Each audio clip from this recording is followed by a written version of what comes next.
What if the unthinkable happens? Mushroom clouds on the horizon, panic in the streets. If a nuclear weapon detonates anywhere near your home, the blast is only the beginning. The real nightmare is the silent killer that follows, radioactive fallout. It settles onto the ground, contaminating the soil you rely on to grow food for your family. If the grid is down and society collapses, a contaminated garden means starvation or slow, painful radiation sickness. But there is a secret weapon that governments used at Chernobyl and Fukushima, and Big Pharma doesn't want you to know about it because they can't patent it and sell it to you in a pill. Nature has its own biological hazard team. Today, we are opening the ultimate prepper manual. We are looking at 5 plants that act as literal radioactive sponges.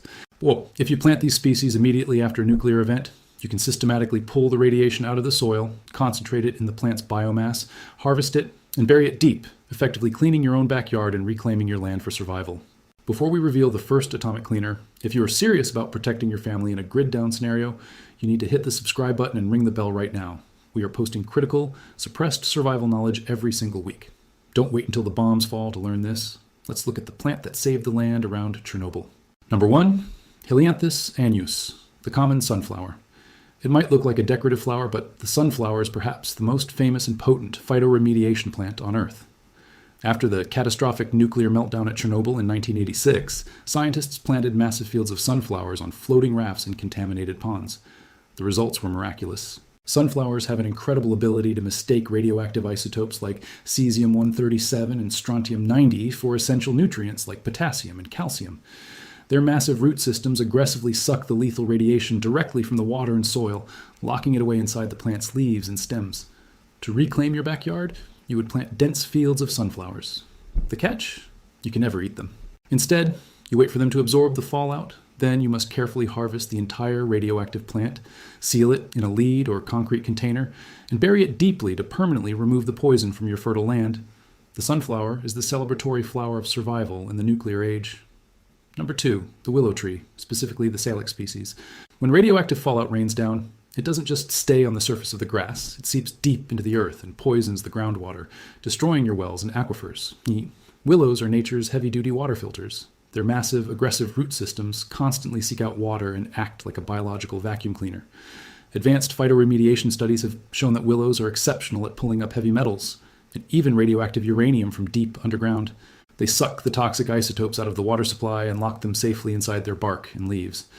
In a post-nuclear world, planting fast-growing willows along your streams and well lines is a non-negotiable survival tactic to protect your drinking water. Number 3, amaranth, commonly known as pigweed. We have talked before about how the commercial agricultural industry hates this plant because it defies their chemical herbicides. But in a nuclear winter, this indestructible weed becomes your greatest ally. Amaranth grows rapidly in devastated toxic soil where absolutely nothing else can survive. Because it grows so aggressively, it produces a massive amount of biomass in a very short time, rapidly sucking up radioactive isotopes like cesium and strontium from the topsoil. It acts like a fast-acting biological mop. You let the pigweed take over the contaminated zone, wait for it to absorb the invisible poison, and then carefully remove it. We are halfway through the ultimate post-apocalyptic garden. If you are realizing that true survival requires knowledge that goes far beyond just storing canned food, hit the subscribe button right now. We are giving you the botanical blueprints to survive the unthinkable. Now, let's look at 2 highly specific plants that geologists use to literally track and trap uranium. Number 4, Paspalum scribiculatum, also known as Kodo millet. This is a secret known only to mining geologists and advanced environmental scientists. This specific grass is what experts call an indicator plant. It naturally thrives in highly mineralized soils and has a terrifyingly efficient ability to accumulate uranium directly into its root system. If you suspect your land has been blanketed by radioactive dust, planting this dense grass creates an impenetrable biological net right below the surface. The roots aggressively bind to the uranium and radioactive particles, preventing them from blowing away in the wind or washing deeper into your crop soil. You let the grass trap the killer, then you roll it up like a toxic carpet and remove it. Number 5. Macleia cordata, the plume poppy. This towering, aggressive plant is a bioaccumulating machine. It grows incredibly fast, reaching up to 8 feet tall, and its deep root system is specifically adapted by nature to draw up heavy metals and uranium from devastated earth. While the plant itself is highly toxic to consume, that toxicity is exactly what you want in a sacrificial sponge. It pulls the fallout deep from the earth and concentrates it into its massive stems and leaves.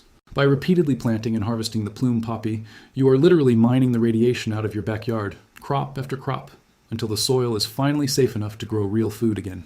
But here's the most critical rule of the radioactive garden. Phytoremediation is not magic. You cannot eat these plants. They are living, biological hazardous waste bags. You grow them, you let them drink the poison from your soil, and then, wearing protective gear, you must harvest them. You burn them in a contained, sealed incinerator, and you bury the highly concentrated radioactive ash deep underground in lead or concrete containers. You sacrifice the plants to save the soil. This is how you take your land back from a nuclear nightmare. The government has plans for their own bunkers, but they are not coming to clean your backyard. As a sovereign prepper, your survival is entirely in your own hands. If this video gave you a new perspective on how to prepare for the absolute worst case scenario, you must hit the like button and share this with your survival group right now. Go down to the comments and tell me, do you have sunflower or amaranth seeds stored in your bug out bag? Let me know. And if you haven't already, subscribe to the channel and ring the bell. Arm yourself with knowledge, prepare for the worst, and I will see you in the next video.